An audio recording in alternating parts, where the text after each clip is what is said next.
Good morning to you. Hello. Yes, we see you, morning. we hear you. Welcome to Slovakia. Thank you so much. Dobré ráno, everyone. Dobré ráno. Yes. I mean, I'm so happy to be here.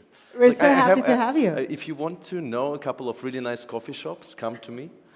I have a list. There are many good coffee shops here. Many good ones. Really? Yeah, it's like I have for every single country I go to, every single city. I always have set up a list, and then I feel home there. People usually go to bars. That's how they rate the country. You rate the country by coffee shops. I mean, very good.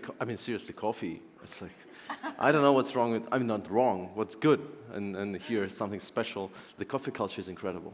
How much coffee do you drink a day? I have my limit too, but the thing is, we always need the best, right? So I don't understand people who will wake up in the morning and thinking, I just get a coffee. No. You deserve the best, so you deserve the best coffee. Each of us deserves the best in everything. So I'm going to pick very carefully, and I'm going to go for like 20 minutes by tram, if necessary, to get my coffee. Okay. That's the kind of person I am. Oh, okay. Somebody is not just me. These are the coffee drinkers in the audience who feel you. We are totally like pro-tea people as well. Okay. I mean, I'm not trying to discriminate tea people in any way. Oh, but basically, coffee is the highlight of your stay in Slovakia so far. No, people. It's this wonderful. Look at these people. Look at you. The people are wonderful. Oh, come on. This is just wonderful people. I it's think all about so. People. But you're wonderful, and it's wonderful to have you here. Oh, it's my pleasure. It's really a great honor for us to host you here, and we're very happy that you're the one who's opening this conference. So no pressure at all. No pressure at all. Ladies and gentlemen, one more time with a massive round of applause, as if you had 4 coffees today already. Please welcome Vitaly Friedman. Thank you so much. Oh, I'm so happy. I actually had 2 coffees already, but that's a different story. I'm very happy to be back here. I was in Bratislava 4 times already, and it's always a little bit of an exploration for me to see the people and meet the people, and this is why we're doing this in the first place. And so I'm very happy to be a part of this wonderful conference here as well. And today I want to talk to us and discuss a couple of things which have been kind of around on the web for quite some time. Because everybody's speaking about things being a bit too generic, things being a bit too boring, things being a bit too predictable. And it has good reasons. It's not because we don't know better. But also when we think about e-commerce, when we think about conversion, when we think about kind of engagement, when we think about retention rates, it might be a very good idea to think twice about what we're doing in terms of design and development. There are many established patterns that we keep using over and over, sometimes not even thinking twice about why we use them. And so maybe it's actually a good point, as of now in 2019, to think again and rethink how we can reshape the digital experiences to make them a bit better for our customers and also bring in revenue to the companies. And so the session is all about bringing personality, but with personality I mean really bringing some sort of a face to a company, to a brand, on the web to make it look a little bit better and kind of stand out. Now, my name is Vitaly, and I was born in Belarus, so this explains my weird German, American, whatever accent, because I grew up in Germany, and then I spent quite a bit of time in the US, and now I'm back in Europe, and so it's very confusing to me, just as it is confusing to you. And a while back, I set up this little magazine. It's not so important, but the reason I bring it up is we had to reshape and rebrand and change our personality altogether, and we learned a lot of lessons along the way. And in fact, 50% of my time is spent on this site, but the other 50% is spent in consultancy. Just recently, we reshaped, and I'm very proud of that, we reshaped and refined the digital experience for European Parliament. So if you were following the elections 2 days ago, there were a little bit of animation here, the chart there. It's like this is a part of the job that we were doing as well. And we had to work a lot in terms of interface design, but also front-end and performance. So this is why I bring it up. And by the way, just in case you do follow the magazine, there is this little button here. I get asked about that all the time. If you don't like the red, you can turn off the red. Just saying, I keep getting emails about that every single day. That's not the point, though. Now, I do want to kind of dive in first to explore the world we're living in. And I want to talk a little bit about personality and what it means. Every time I have a conversation with managers when working on projects, I feel like this is a very traditional view of how we work. It doesn't matter if it's designers or developers, anything in between, developers, diviners, There are many flavors of that. Very often we think that a process is weird and complicated because it involves people and systems, which often are weird and complicated. Why? Because we tend to see creative process, as a very linear path, where you start somewhere, probably from nothing, and then you keep refining and improving and refining and improving and refining and improving until at some point you hit the finish line, and then you're supposed to be done. Well, in reality, it looks much more like this, where you start somewhere and then you have to diverge and explore and find out what works and what doesn't, and eventually you're hitting the dead end where you just don't know what to do. And this is the point where you're losing time, and we don't like losing time, do we? No, we don't like losing time, which is why we rely on things that used to work in the past. Some of you might have seen this tweet a while back. Which of these two possible experiences today are you designing? The one on the left or the one on the right? Because this is the web at this point. There is nothing in between. The only difference is sometimes the position of a carousel, which is sometimes at the top, sometimes at the bottom, sometimes both at the top and the bottom. And it's really confusing to me because actually if we think about how we design and how we build and how we lead products, very often it's those little iterative improvements and refinements. If we just look at the iteration of the Photoshop toolbar over 30 years, 30, 30 years, right? Has it changed much? Not really. We're just pushing pixels left and right and improving design a little bit one by one. Like really, literally pixel by pixel. And no company does it better than, let's say, Facebook or Twitter, where they would run tons of tests. I mean, literally tons of tests. This is a test from Facebook's bottom navigation that they're testing over the course of one day. One pixel to the left, one pixel to the right, a little bit more blue, a little bit less blue, increased conversion, increased engagement. And I'm wondering, does it really matter? I mean, at this point, if we're trying to refine what we have, and we kind of keep revolving around it, we'll probably be reaching a local maximum, but we will probably be missing a global maximum. So when we run tests, for example, we don't do just A/B testing. We always also do AZ testing, where we test two very different designs, very, very different designs, and also try to then improve the local maximum as well. And I think that at this point, where we have refined over all these years and improved things and so on, we're very close, each of us, I think, to reaching that local maximum that actually stands in the way of us for growing to get to that global maximum, right? And of course, we know how to make things better, and we know how to stand out, but it takes a lot of time.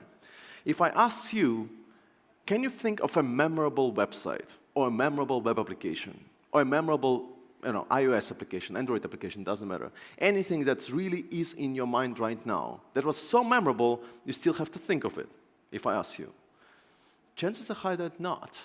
So if I think about myself, this is probably one of the websites that I will remember.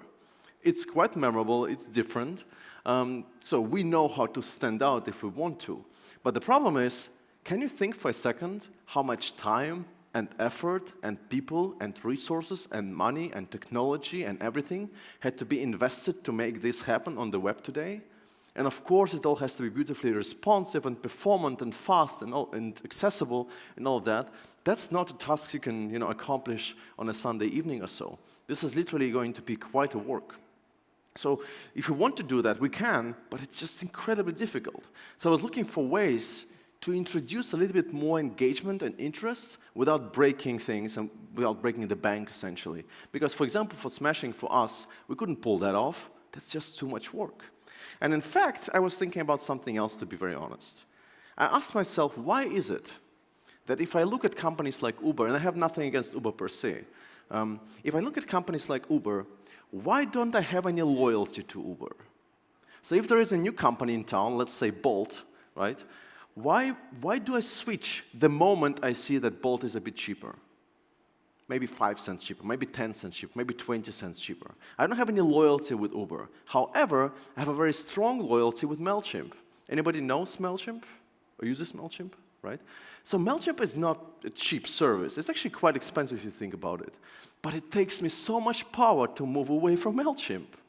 And don't get me wrong, it's not about the monkey, I think. It's really not about the monkey. But why is that? Why is it that I have such a strong loyalty with MailChimp, which I do not have with Uber? And I think I know the answer. The answer is because they really produce something that I can associate my values with, right? For example, I know people there, and they're a very family-friendly environment in the company, so these values are nicely reflected in the product that they're producing, which are, for example, this color book for children, right? Just to color over. There is no button anywhere saying MailChimp is the best company in the world, right? They do email. Who cares about, okay, we care about email, but who cares about email, really, right? And they have this incredibly strong and powerful microcopy. Like, hi, I'm Freddy. It's fun to be me. Is it fun to be you? How can you answer it in a negative way? Like, no, I'm no fun. I'm the most boring person in the world. No, we wouldn't say that. And it just keeps going, and it's very friendly, and it's very kind, and it's very humane in a way, and it's very authentic. Right? This is something that we're missing quite a lot. And like, it's continuous. I love being me. Do you love being you? You don't wake up in the morning thinking that I hate myself again today, right? This is probably not how it works. And I think the reason why I stick with MailChimp, although it's expensive, is this little animation. Because when you're about to send that mailing to 300,000 people, that animation alone captures the emotion you're experiencing as you're pressing that button. Right? So well. And so maybe this is actually the reason why I'm sticking with them. So what does it mean for us, though, when it comes to our experiences? Well, maybe we need to think twice about how we're designing and building today. Because very often we think, or we hear things like, don't make people think, don't make our customers think, don't make our users think. But if we don't make them think, maybe there is no opportunity that we're creating for them to connect with our brand in the first place. So maybe it is about time to make people think a little bit, but not at the cost of accessibility and usability, of course. And we could, of course, create all kind of crazy experiences like, this one, which is all visually impactful, but horribly inaccessible and really difficult to use, actually, in many ways. And it's really kind of playing on this kind of idea of being different for the sake of being different. And this is going mad if you start. I mean, we cannot pull that off in our e-commerce experiences. This is not going to run well, but we can break things a little bit. So when we're running tests on this little site, which many of you might not like, it has this running text as well, has this really huge animation at the top. It's kind of a little bit off. This is not usual, right? And we thought, okay, this navigation is just weird, right? Well, people loved it. They loved it so much, they felt like this is one of the most usable experiences ever. Why?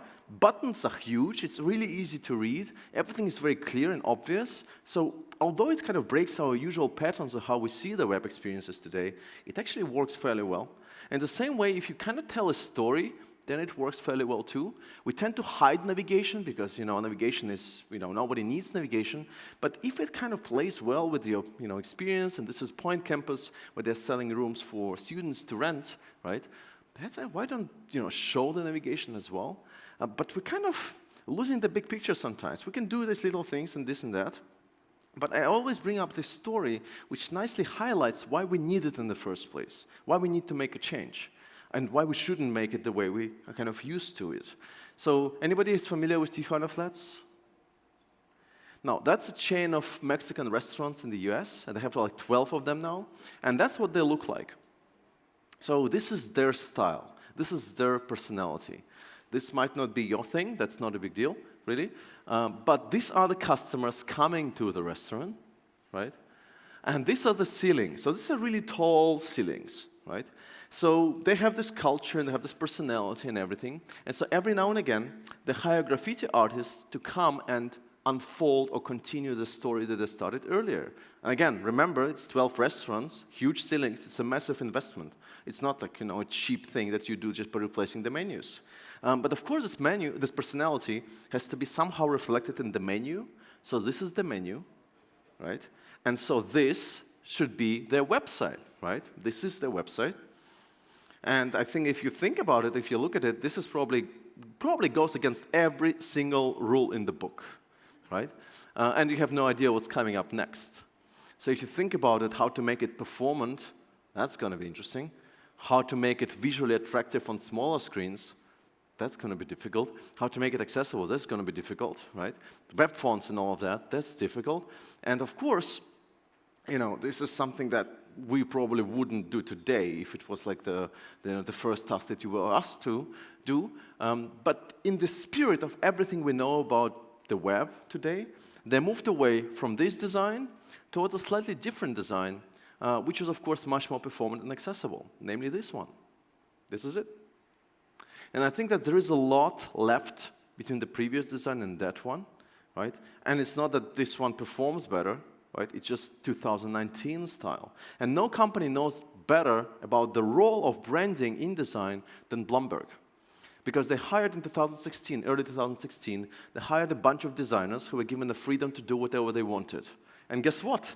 They did whatever they wanted, right? And who likes this design?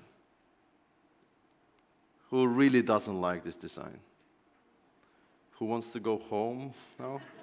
Some people, maybe. So this is probably the worst question somebody can ask you. Because design is not art. It's not supposed to be in a museum and be liked. It's supposed to be serving a purpose. So they sold all the tickets 2 months earlier prior to the conference and faster, 1 month faster compared to the previous year. So of course it's brilliant design. It served its purpose. And they do it all the way, kind of trying to break things, adding some friction, maybe a bit too much friction, for the sake of getting noticed. Because the problem that they had, and this is why they had to set up this, I will get to it in a second, because customers were not seeing a difference between The Economist, the Financial Times, and all the other magazines, so they wanted to kind of stand out somehow, to gain traction, to gain loyalty.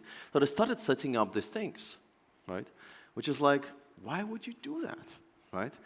Where you take every single rule from the book and you break it apart. Right? And so that got them a lot of attention. This was actually, and still is, the most popular feature they had on Bloomberg for years. Brought them traffic, advertising revenue, and all of that. But it just breaks everything that we know. Right? So this is a lot of friction added in. Not everybody can pull that off. But what can we pull off? Well, we can be just a little bit more gentle, let's say.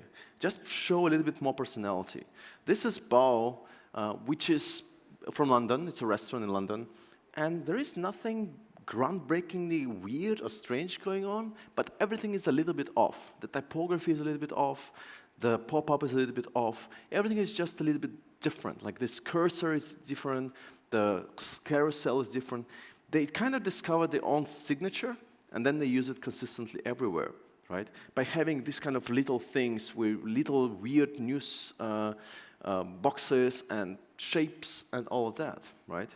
And of course, in the same way, if we look into it, we can break things.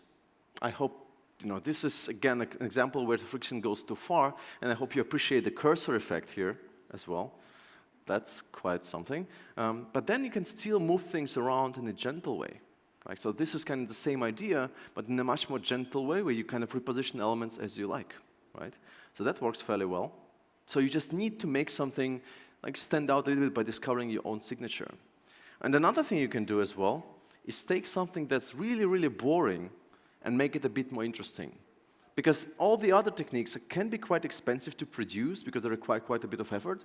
But if you take something that's very boring and turn it into something interesting, this is how you connect with your customers. And so there are many things you can do there. One of them is the Hans Brinker Hotel example. So anybody knows of Hans Brinker? This is a pretty bad hotel in Amsterdam. Okay? So if you're running a bad hotel, you should not be expecting 5-star reviews anywhere. Right? It's just not going to happen. So the problem that they had was they were not selling enough rooms because they're a pretty bad hotel. That's not surprising. So they asked themselves, how can they make things better? Now, they didn't want to invest a lot of money, and they didn't want to close down. So they hired a designer who was given the freedom to do whatever he wanted as well. And he said, okay, so essentially what you're telling me is that there is no money to make things better, right? Yes. Okay, so maybe instead of selling the best hotel experience in the world, we can sell the worst hotel experience in the world. So let's make things worse. Let's plug in insects. Let's plug in, anything, and let's hire an amateur photographer to do whatever crazy he wants to do, right? And let's set up this photography and all, and let's set up a website. Right? And guess what? That's remarkable because they're expanding to Lisbon now, and they're fully booked because everybody wants to know what the most horrible experience is. And that also goes for things like buttons, right? You don't have to go on, just one like buttons. just go all the way. If you really want to be liked, just make it very, very clear that you want to be liked, right? What about pop-ups? Anybody likes pop-ups? Hold on. Ooh, let's see, go back. Okay, anybody likes pop-ups? Pop-ups are magic, they're wonderful. We can create beautiful pop-ups. I love this pop-up. I wish every single website had it everywhere. It's remarkably annoying, but it fits within the story that you're telling. Very much like, Hans Brinker Hotel just invented a story around it. You can do the same thing here as well, where you have a pop-up, and as long as it fits within the story, that's perfectly fine. Oh, here's another one. You go on a website to buy beer for a friend, and they ask you, hey, can you type in the date of your birth? How old are you? And you're like, okay, and even sometimes on the Scotch Malt Whisky Society, you can type in the 32nd day of 43rd month of 1547, and you may still enter the site because they don't really care. So if you want to lie, go ahead and lie, because most people just make it easier for people to lie, right? But you can also make this really better, right? Without a lot of effort. So in Austin Beer Works, they ask you, are you 21? Yes, you enter the site. No, here's a little story that you're going to go through, right? Or they ask you, okay, are you at least 18? No? 17? 16? Right? And then it kind of becomes your own, choose your own adventure kind of thing. And the reason is that why it's so cool is it's so cheap to do, right? It doesn't require a lot of effort. It's not, difficult to produce. Everybody can pull that off. And once you see it, this is when you actually start laughing and all, and then this is something you are going to share. And this is really, really cheap to do. And then you end up with this, custom video that you have here, right? Or even thinking about something like, checkout. So if you have to checkout, and in that checkout you're asking for the title, Mr., Miss, Mrs., this kind of things, right? So why don't we make it interesting as well? So you don't have to have like 4 options. You can go and have a few more. Who would you like to be today? Imagine your customer getting a message like your address or so, and it says Princess Sylvia, whatever. That's incredible. That's so powerful, and it doesn't take a lot of effort either. And by the way, they have like 45 options to choose from, just saying. So this is a very simple example how you take something very simple and turn it upside down by making it more interesting. And many of you might have seen this example in the past as well, right? Where we're trying to think form, very clear, very straightforward, very easy, but maybe you should make people think a little bit and type and retype and see how this character is going to react, right? And this is exactly what I was doing there. And then you start typing, and of course it's going to respect your privacy and all, right? And then eventually, if you need to pick, you can pick. This is a very small thing. It doesn't require a lot of effort, but it can make quite a significant difference there. And of course, these kind of things will not work for every single project. Like online banking would be difficult to put it through, right? But in some cases, even little animations can work well, like a loading indicator of this kind. So you're loading, you're waiting, right? And look at this little thing here at the bottom left foot, right? So cute, so nice, right? Or even things like a radio button. I mean, look at the radio button. How can you make a radio button more interesting? Like imagine somebody wants to subscribe to your email, and it ticks off and on, and that's it. Well, you can make it interesting, right? So maybe you can make people click twice or 3 times, because if they clicked once and this is a response, this is actually quite nice, right? And at some point you probably need to let them, check in, right? But this is actually quite easy to produce as well. It doesn't require a lot of effort at all. You just need to have this kind of idea in place, right? But of course, this alone is not going to be enough, right? Because you also need to solve an actual problem. So you need to really focus on making experiences a bit better, right? And so with that in mind, what you can do is really try to find the pain points. The very first thing we do when we start working on a project is going to customer support and look into what are the most common complaints that people have, right? And we try to tackle them and fix them as much as possible. So one thing that actually shows up in video players quite a lot is jumps left and right. Right? If somebody is calling you, for example, and you want to jump 10 seconds forward or 10 seconds back, it can be quite difficult. So what I did on YouTube then, is to have this option where you can tap on the thumb, can scroll up, and then the ratio, the scale changes. Then you can even jump 2 seconds forward or 2 seconds back, right? That's actually solving a real problem really well, right? Another example is this little site, application. SPV Mobile, which is essentially a rail train system for Switzerland. And very often when we kind of book a ticket, let's say, we need to type where we are, we need to type where we're going, when, and book a ticket this way. And they changed the experience altogether because they introduced the notion of a touch time plan, which looks exactly like this, which is more like a grid. So you define the options where you're going to quite a lot, and by default, these are the most popular destinations, right? And then if you save your credit card, the only thing required to actually book a ticket is to literally draw a line. And that's it, right? That's obviously much more convenient than typing where you are and typing where you're going, even if you're using geolocation, right? So this is, again, solving a real problem that people might have to book a ticket and get it done quickly. Right? In the same way, we tend to think that some solutions are just weird by looking at them. So do you understand how this date picker works? This is probably not a date picker you would have on an airline website. That would be a bit confusing to many people, right? But it's been designed for New York Public Library, where it's much faster for people to actually tap in and construct their own dates on a large dashboard than typing it on a keyboard all the time. So when we look at the design, we don't really need to look at the visual aspect of it, but rather where it's actually used, right? And even things like maps, this is a very genius idea, actually. Instead of forcing people to zoom in and zoom out all the time and going very, very deep and going very, very kind of out, just let them tap where they like, and then if it hits multiple areas, by monitoring the cursor and where you hit, maybe like 50 pixels around it, you tap in a data list so that they can select what they're actually looking at. This is also quite powerful, and this is something you can do as well. Right. Now, another thing that's also has become quite important this year is actually the treatment of privacy. So anybody had to deal with the wonderful thing called GDPR? Okay, I do have to ask you now, who thinks that GDPR is a waste of time and effort?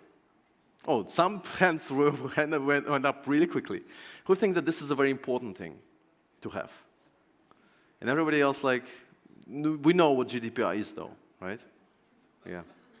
Yes. So everybody knows at the planet at this point.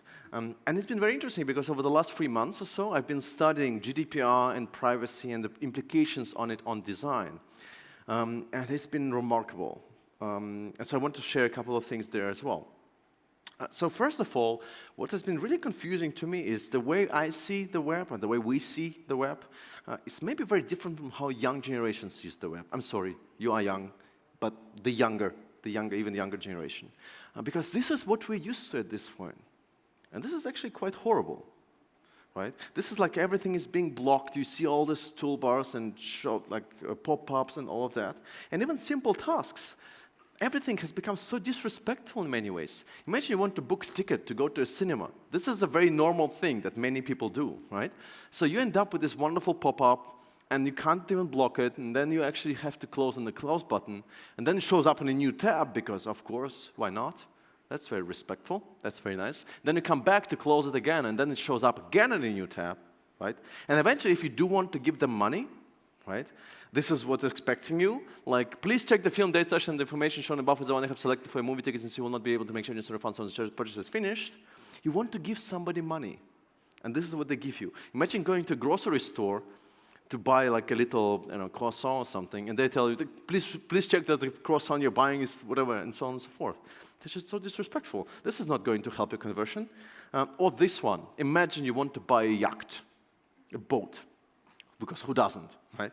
So you go and you think, oh, this is a nice boat. This is a really good candidate for a boat I've been saving for a lot of time, and now I'm going to build my own yacht and buy it. And so you end up clicking on this button to build your own thing, and this is how it usually works. You end up with a couple of presets you can choose from, right? And so you have the options and so on. And then what they give you as a result is half a carousel, not even a full carousel, half a carousel, right? And then 2 hamburger icons in the left upper corner. That's very friendly as well. And then you're thinking, what the hell is this, right? I mean, you're about to give somebody €1 million, right? And this is what they give you, right? And then you think, okay, this is kind of, okay, I know. I can click on hide summary, and then the thing disappears. Oh, but then it appears again, right? So this is so confusing, and then it's just a couple of radio boxes and selections, and this is just incredible. And the same way, this is probably my favorite example ever. This is a online banking or mortgage calculator. Mortgage calculator, we have to fill in some information about yourself. And so what they have here is a question, do you have children? So why would you want to use a slider to answer a question, do you have children? First of all, slider has this really strange property. It has a minimum value, which is probably going to be 0, I guess. It also has a maximum value, right? But then you also have a pencil icon. And then I think that there must be a designer somewhere sitting, on something like this and thinking, in front of Sketch or Photoshop and thinking, do you have children, right? Slider, right? This must have happened at some point. This is just so weird. And then, of course, the maximum value is 5 here, by the way, just in case you're wondering. And if you do have 6, there is a way out because you can click on the pencil icon. Then the thing changes into input field, so you can type in 6, but then the interface will tell you, 5. Because the interface knows better, of course, right? And then there are also these kind of things, so disrespectful in so many ways. So if you don't like insects, by the way, please close your eyes now. This is not going to be pretty. Oh, now everybody's looking, right? And again, somebody had to think that this is probably a good idea. So this is a website which allows you to buy tools to kill insects and mosquitoes in your apartment, right? And imagine a designer thinking, a bit more red. Let's say B test it. A little bit more red, a little bit less red, right? And then it keeps going and going, and then let's make a configurator. Let's have a configurator. And have a bug on the slider for it. That's genius, right? And then you say, okay, where did they invade? What did they invade? Bedroom, bathroom, everything. And then you end up with, 2 steps. So boom, here's the winner. The interesting thing, though, is they have exactly one product to sell, right? But then still, why not have a configurator? And then, of course, there's this wonderful, wonderful, wonderful company we all admire and respect and love, right? And I mean, I'm like an elephant, I never forget. So they rebranded and redesigned and all, but I never forget. I will never forget the form, because as you were booking flights with Ryanair in the past, like 4 or 5 years ago, they had insurance added in for you automatically by default. I mean, you could opt out, but you need to know how to opt out, because to opt out, you need to find Don't Insure Me, conveniently located between Denmark and Finland, right? I would say that's a little bit disrespectful, right? Just a little bit disrespectful. And so we see this interfaces, everywhere, and that's just too much. And the same thing, like recently on Instagram, let's increase our engagement by photoshopping a hair on the ad, so people click on it because nobody wants to have hair on the phone, right? Now that worked, but then somebody said, we can do better. Let's have some dirt, right? And then these things started showing up. Like, my medic would like to send you notifications. No, I don't want to stay alive or allow. Right? That's a wonderful selection. That's beautiful. Or here's another one, which is kind of more common. Would you like to be informed? No, I'm boring. I don't want to be informed. Or obviously, right? And we're laughing now, but this is actually very sad, because when I started running interviews in February in Amsterdam, people really hate the web. So we're working on the web. The web is our world. This is our work. But people really hate it for these reasons, especially when these things start showing up, right? Who doesn't want YouTube to have scripts that do Bitcoin mining on your machine while you're watching a video? Oh, that's nice. I'm happy to give my YouTube everything I want, right? And so people started fighting back with ad blockers and all of that. And for a long time, I thought this is just me, right? It's just me using ad blockers and being obsessed with privacy and all of that. But this is a very common thing. It's very unlikely that in a group of between 18 to 25 people, 25-age-old students, that somebody will not be using an ad blocker. An ad blocker is becoming a standard, which is actually, obviously for advertisers and marketing people, this is kind of an issue, right? And if you look into the user behavior in 2019, that's just so amazing. So whenever you see a pop-up or model, block.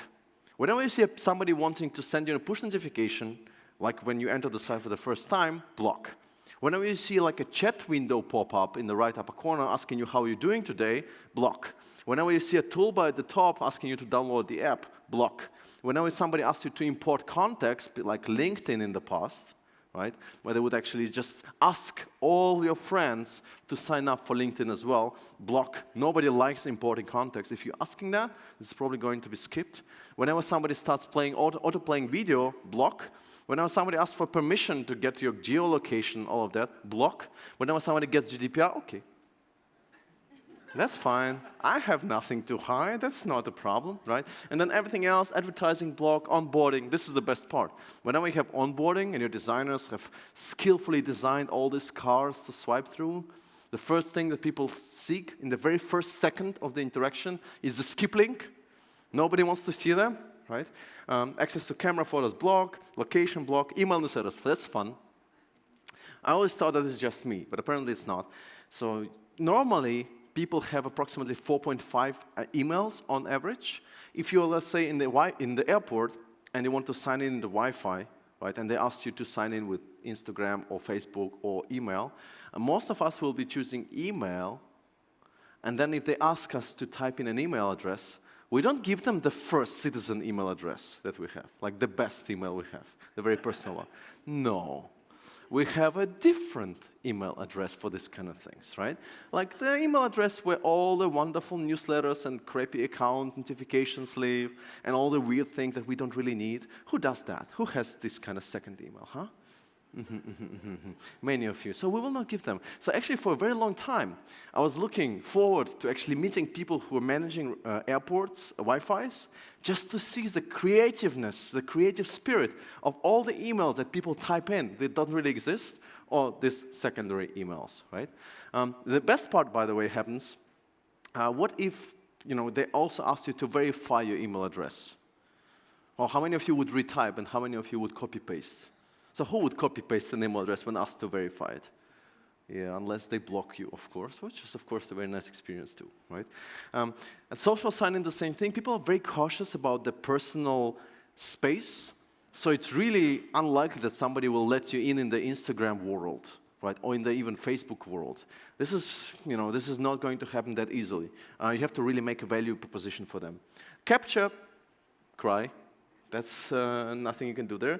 And then very often you end up with this kind of note of, I have nothing to hide. But I think this is a very dangerous statement because when you think about having nothing to hide, there's all this privacy thing and all the things that we do. It's not about not having something to hide. It's more about if I send a message to somebody else, I want to send a message to somebody else without Facebook or Google, anybody else looking behind the scenes. And nobody likes the fact that you start looking for shoes in your search engine one day, and then 2 minutes later it starts showing up on Instagram and on Facebook and everywhere else because they know that you want the shoes, right? And so this has been really, really interesting. And even things like this, when, in Gdańsk, in Poland, they were collecting email addresses and information for people to fill in text forms. They wanted to move from paper to digital. Right? So they asked, do it digitally, and then you're going to get a chance to win something, right? So many people participated, hundreds and thousands of people participated, right? And then, of course, all this data got leaked. That's not nice, right? So, of course, you don't want your text issues or text paper forms to just end up being somewhere else, right? So it's not about having something to hide. It's about keeping what you have private, right? This is very, very different. And that brings me to this wonderful topic that, we also need to talk about, which is, of course, hold on, I just need to jump a little bit because I'm running a little bit behind schedule here, which is how are we going to deal with all the regular things we know, like authentication, right? So GDPR is kind of this one thing, and we can discuss it a bit later during the Q&A, or I'm going to be here at the stand all the time. But one thing that's very important to mention here is what does it mean for our applications? If we look into this, again, coming back to capture, oh, that's fun, that's great, that's wonderful. I think in many ways, when we look into the usability and the user experience that we're creating, very often we favor security and privacy over usability, but this is where we need to find that wonderful, wonderful, gentle balance. Because captures are really not a great word for great user experience. In fact, when you think about capture, usually you think about it like this, right? There must be somebody behind the scenes looking behind our shoulders of what we're doing. right? And of course, captcha is a really wonderful example for that because they've been broken. And in many ways, while it takes for people approximately 10 seconds to solve a text-based captcha, 10 seconds. We're making somebody suffer for 10 seconds. If somebody wants to listen, have you ever listened to captcha? That thing, the audio version, that's even more horrible. It takes like 30 seconds on average to fix it, to get it done. And 20% give up after a few tries altogether. While at the same time, what's really surprising is AI has become so good over the last few years. If you're using captcha, there is no reason to use it anyway in the first place. Mostly because while we cannot come up with captcha that humans can read and machines cannot. Machines are so much better at this. So they can even break things in very, very quickly. And of course, the new reCAPTCHA, by the way, has fixed it because it's kind of invisible, right? But of course, we still have these beauties now. Oh, who doesn't like them? Imagine you have like a little pixel, like 4 pixels of a street sign in one of the squares. Is it still a street sign or not? Right? So it's kind of the same thing, and in fact, it kind of has been hacked as well. So if you really want to have a machine fixing it, machines are really good at it too. It's really not a big deal.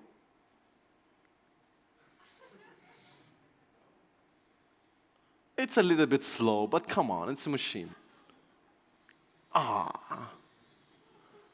Right? So, and in the end, you're kind of passing out captcha anyway. Right? So that's not particularly useful. Right? So that's pretty interesting. But in the same way, what we also need to think of is a little bit different. And I want to show it, and then I'm actually going to be done for sure. When we select passwords, we have this really strong requirements very often. And again, mostly because we think about security and kind of favor it against usability. And this is the worst thing you can do in e-commerce, as we probably all know, right? This is probably the worst thing you can do the best thing you can do to ruin your conversion. And in the end, it's becoming almost ridiculous sometimes, right? Sorry, but your password must contain an uppercase letter, a number, a haiku, a gang sign, a hieroglyph, and the blood of a virgin, right? And we that kind of found a way to make it a bit better, to give some feedback and all.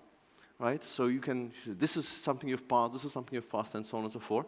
We kind of got better at this.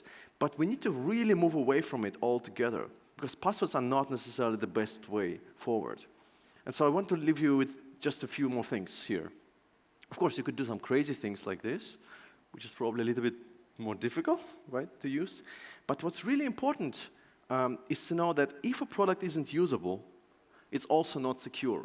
Because if you have very strict requirements for passwords and other things, like imagine you have to set up an account, and many of us will be using or reusing the same password over and over.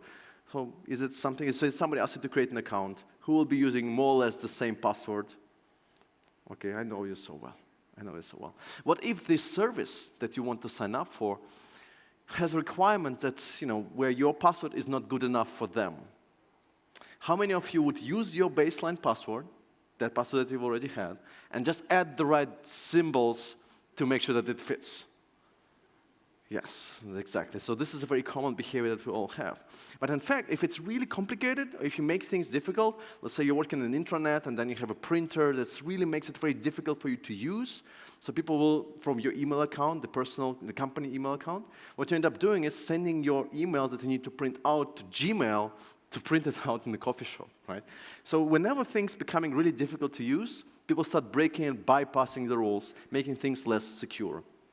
And so one example of how it's done well is actually the example that's behind this patent. Now this is a patent from Amazon one-click checkout. Right? I love patents. I don't know about you, but I really enjoy reading them. Now, by the way, it has expired, but what was really interesting about it is that this one-click checkout works very different compared to all the authentication systems we're used to. Right? We kind of have this idea that people are either signed in or they're not signed in. So if they want to book a flight, if they want to buy a product, they need to be signed in. Right? But this is not necessarily the case. Now, if we look into how one-click checkout works, it's almost genius. Because first of all, you are forced to create an account on Amazon, right? You have to set it up, so they establish your identity. Not everybody can pull that off, but they can. You can also save your PayPal credentials, but it all can come later. then you actually start up seeing the products this way, and you can add them to cart and buy. And the moment when you actually buy the very first one, only then one-click checkout will be possible. So when with the first purchase, users have to establish the shipping address and payment methods, but one click isn't possible yet. Now, the interesting part happens now, because as you buy your very first product on Amazon, they set up a cookie for 20 years, right? 15, depending on what cookies we're talking about, they set up cookies for 15 to 20 years, right? And in fact, ideally, you should not have to log in at any point within the next 15 to 20 years. Right? Now, how does it work? Well, it works this way.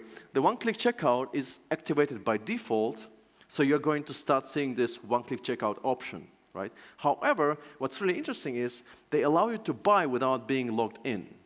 As long as these cookies are set, and you're shipping to the same address, and you're paying with the same credit card, and you don't need to see sensitive data, you might be signed out, don't need to be logged in, but you click on that button, one-click checkout button, and you're going to get this book delivered, and you're going to pay. So you don't need to be logged in to buy on Amazon, and you're going to start seeing these kind of things there, right? Buy now with one click. And it's very important because I really encourage you all to start using it or looking into it, because the one-click checkout patent expired 2 years ago, 1 or 2 years ago, right? So all of us can actually do that now, and really we don't need passwords altogether then. I mean, obviously, once, for sure, but like if you look into cookies like set for 15 to 20 years, as long as this cookie is present and the person doesn't want to change the shipping address, let's say, you're going to just keep buying, right? But the moment you want to change your shipping address, the moment you want to change your billing address, the moment you want to, change maybe your credit card and things like that, then you're going to be prompted to check out, to sign in. Right? So this is a very different world. I think that we have to explore all these new patterns now. Now, just to wrap up here, I kind of shared a couple of stories and a couple of things of what we could do. Essentially, it's all about really trying to break out from the generic, predictable world we're living in. Because in many ways, when we just keep A/B testing, we're not going to get outside of the local maximum. We need to try to reach out for more, because we all deserve the best, like we do with coffee. And what I want to leave you with is just a short video, like 30 seconds video, of my life. It doesn't matter what you do with all these experiments and tests, you will never get it perfect, and maybe that's okay. So this is literally the story of my life. And if it's yours as well, then we're in the same boat.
And thanks to Pearl Studio for the wonderful video. But no worries, no worries. I have cats and more cats, and I also have cats over there and stickers you can take, and I'm going to be here around all day long. We also have some books and stuff. And just, if you have a story to tell, if you work on something that could benefit from, I don't know, anything really what I showed, just talk to me. I'm not going anywhere. With this in mind, thank you so much, and big meow right back to you.